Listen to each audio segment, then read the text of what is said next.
तो दोस्तों आज के नई क्लास में एक बार फिर से आप सबका स्वागत है। और आज की इस वीडियो में हम इंग्लिश मॉडल वर्ब को देखने वाले हैं जो कि सबसे ज़्यादा मोस्ट इम्पोर्टेंट है। यदि आपको मॉडल वर्ब और हेल्पिंग वर्ब नहीं आती हैं तो इंग्लिश बोलना तो छोड़िए, आप पढ़ना भी मतलब भूल जाइए कि आपको कुछ भी समझ में नहीं आने वाला है। कोई भी सेंस आपके समझ में नहीं आएगा कि भाई इंग्लिश में लिखा हुआ है इसका सही सही अर्थ क्या है। तो चलिए वीडियो को शुरू करते हैं।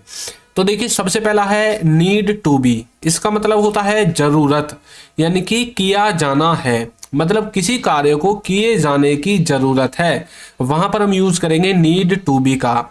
अब यहां पर ये आपका होगा पैसिव वॉइस में। तो पैसिव वॉइस का स्ट्रक्चर भी देखिए आपके सामने है। सबसे पहले ऑब्जेक्ट, फिर नीड या नीड्स, इन दोनों में से कोई एक आएगा। अब वो डिपेंड करेगा आपका ऑब्जेक्ट क्या है। यदि थर्ड पर्सन सिंगुलर है तो नीड्स आएगा, और उसके अलावा कुछ और है तो नीड आ जाएगा। उसके बाद आपको लिखना है टू बी, फिर आपको वर्ब की थर्ड फॉर्म लिखनी है, और फिर आपको OW यानी कि अदर वर्ड्स लिखने हैं। देखिए कपड़े धोए जाने हैं तो इंग्लिश बनेगी clothes need to be washed, clothes need to be washed. उसे भेजा जाना है तो इंग्लिश बनेगी he needs to be sent, he needs to be sent. अब हमने देखी क्लॉथ्स यानी कि बहुत सारे कपड़े थे इसलिए हमने नीड का यूज किया, लेकिन ही थर्ड पर्सन सिंगुलर के अंदर आता है इसलिए नीड्स का यूज किया। तो ये बात आपको याद रखनी है। कमरा साफ किया जाना है तो इंग्लिश बनेगी room needs to be cleaned. अब यहाँ पर देखिए रूम एक है, यदि रूम ज्यादा होते तो खाली नीड आता। अब यहाँ पर एक है तो नीड्स का हमने यूज कर दिया है। तो नीड का मतलब होता है कोई काम किया जाना है। नेक्स्ट देखिए, नेक्स्ट है आपका कुड हैव बीन। इसका मतलब होता है किया जा सकता था, कोई काम किया जा सकता था। इसमें आपको सबसे पहले सब्जेक्ट, फिर कुड हैव बीन, फिर वर्ब की थर्ड फॉर्म, और फिर आपको ऑब्जेक्ट लिखना है। देखिए उसे भेजा जा सकता था, इसमें हम इसको एक तरह से ये बोलने वाले हैं कि किसी को भेजा जा सकता था, तो बोलेंगे he could have been sent, he could have been sent. Next है हमें पूछा जा सकता था, हमें पूछा जा सकता था तो इंग्लिश बनेगी we could have been asked, we could have been asked. तो इस तरह से आप कुड हैव बीन का यूज कर सकते हैं। नेक्स्ट है हैड टू, जिसका मतलब होता है करना पड़ा या फिर करना पड़ता था, मतलब कोई काम करना पड़ा या फिर कोई काम आपको पास्ट में करना पड़ता था। इसमें आपको सबसे पहले सब्जेक्ट, फिर हैड टू, फिर वर्ब की फर्स्ट फॉर्म, और फिर ऑब्जेक्ट में आपको लिख देना है, यानी कि ये आपका सेंटेंस का स्ट्रक्चर रहेगा। जैसे कि मुझे करना पड़ा तो इंग्लिश बनेगी I had to do. Next देखिए उसे खेलना पड़ता था तो इंग्लिश बनेगी ही हैड टू प्ले। तो इस तरह से आप हैड टू का यूज कर सकते हैं, किसी को कोई काम करना पड़ा या फिर कुछ करना पड़ता था, इस वाले सेंस में। नेक्स्ट है कुड बी, जिसका मतलब होता है हो सकती है या फिर हो सकती थी। इसमें आपको सबसे पहले सब्जेक्ट, फिर कुड बी, फिर आपके अदर वर्ड्स आएंगे। देखिए यह खतरनाक हो सकता है तो इंग्लिश बनेगी it could be risky, it could be risky.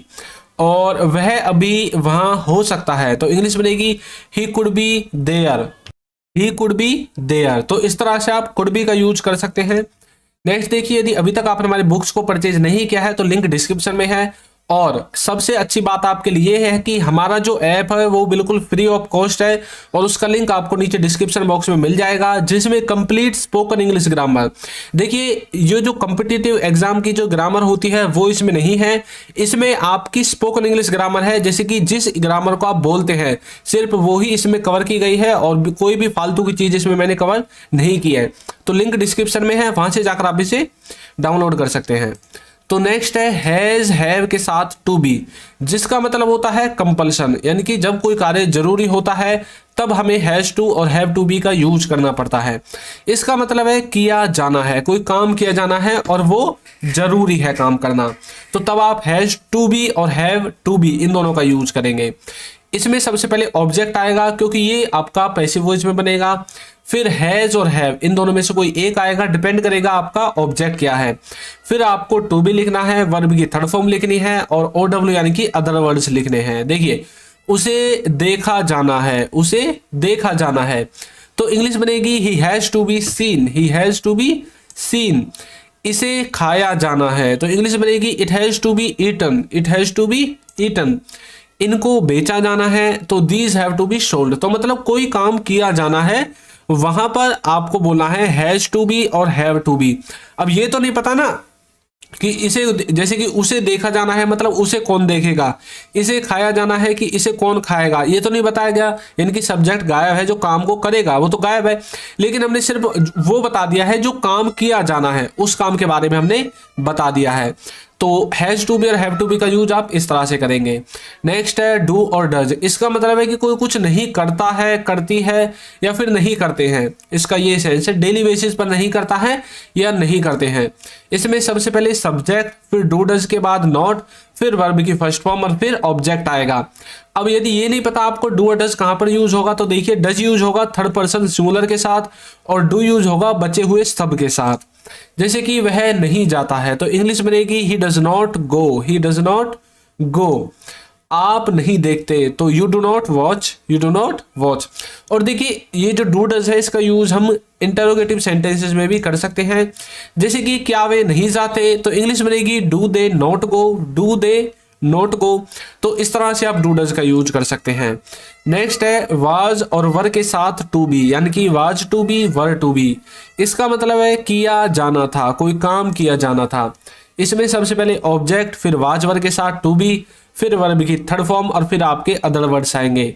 देखिए तुम्हें पकड़ा जाना था, मतलब तुमको पकड़ा जाना था, तो इंग्लिश बनेगी you were to be caught. अब यहाँ पर ये नहीं बताएगा भाई तुम्हें किसके द्वारा पकड़ा जाना था, यानी कि सब्जेक्ट गायब है, सिर्फ ऑब्जेक्ट दिया गया है।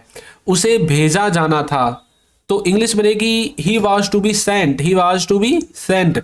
हमें पूछा जाना था तो इंग्लिश बनेगी we were to be asked, we were to be asked. तो इस तरह से आप वाज वर के साथ टू बी का यूज कर सकते हैं। नेक्स्ट है कुड हैव टू, जिसका मतलब होता है करना पड़ सकता था, कोई काम करना पड़ सकता था। इसमें सबसे पहले सब्जेक्ट, फिर कुड हैव टू, फिर वर्ब की फर्स्ट फॉर्म और फिर ऑब्जेक्ट आएगा। देखिए मुझे जाना पड़ सकता था तो इंग्लिश बनेगी I could have to go, I could have to go. उसे स्कूल आना पड़ सकता था तो इंग्लिश बनेगी he could have to come to school, he could have to come to school. तो इस तरह से आप कुड हैव टू का यूज कर सकते हैं। नेक्स्ट है हैज हैव के साथ बीन। इनका क्या मतलब होता है? इसका मतलब है किया जा चुका है या फिर कोई कार्य हो गया है। और यहाँ पर जो ये मैंने पी लिखा है इसका मतलब है कि ये पैसे में बनाए जाएंगे। इसमें आपको सबसे पहले ऑब्जेक्ट, फिर हैज और हैव के बाद बीन और फिर आपको वर्ब की थर्ड फॉर्म लिखनी है। देखिए राम को भेजा गया है, राम को भेजा गया है तो इंग्लिश बनेगी राम हैज बीन सेंट। अब ये नहीं बताएगा भी राम को किसके द्वारा भेजा गया है। मुझे घर बुलाया गया है तो इंग्लिश बनेगी I have been called home, I have been called home. इस तरह से आप बोल सकते हैं। नेक्स्ट है हैड टू बी, जिसका यूज हम कंपल्सन वाले केस में करेंगे पास्ट के लिए कि कोई काम किया जाना था, कोई काम किया जाना था। इसमें सबसे पहले ऑब्जेक्ट, फिर हैड, फिर टू बी, फिर वर्ब की थर्ड फॉर्म और फिर आपके अदर वर्ड्स आएंगे। देखिए उसे पकड़ा जाना था तो इंग्लिश बनेगी he had to be caught, he had to be caught. इसे खाया जाना था तो it had to be eaten और इनको बेचा जाना था तो these had to be sold. तो इस तरह से आप हैड टू बी का यूज कर सकते हैं जहां पर कोई कार्य किया जाना था उस वाले सेंस में।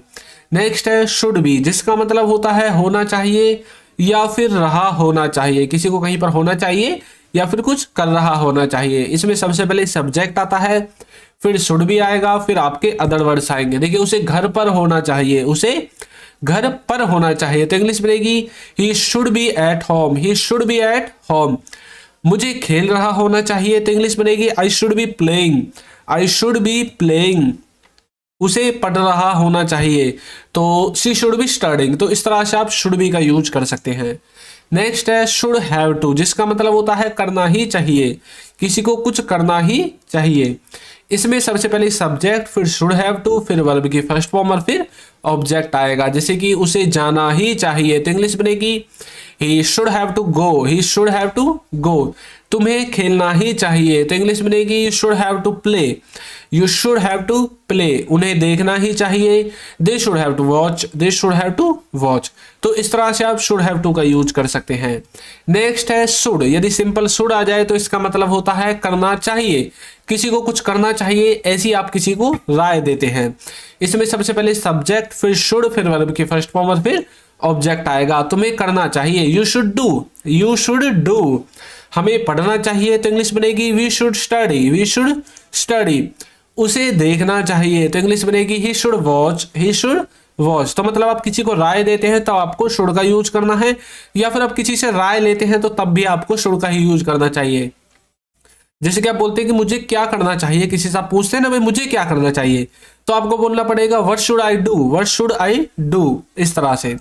नेक्स्ट है कैन हैव टू, जिसका मतलब होता है करना पड़ सकता है, कोई काम आपको नियर फ्यूचर में करना पड़ सकता है, कोई मजबूरी आ सकती है आपके पास जिसके लिए आपको वो करना पड़ सकता है।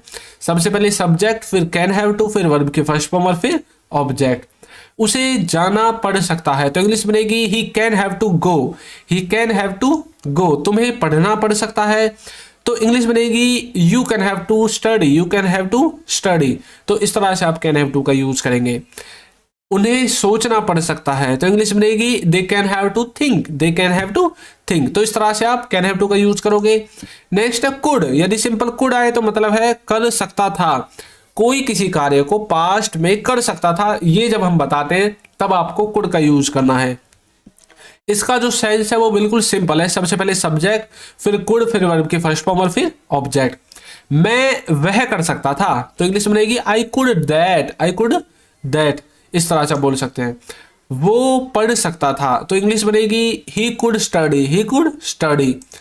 मैं जा सकता था तो बोलेंगे I could go, I could go. अब देखिए यहां पर यदि आप चाहें जो पहला वाला सेंटेंस है मैं वह कर सकता था, तो यहां पर आप कुड के बाद डू लगा सकते हैं।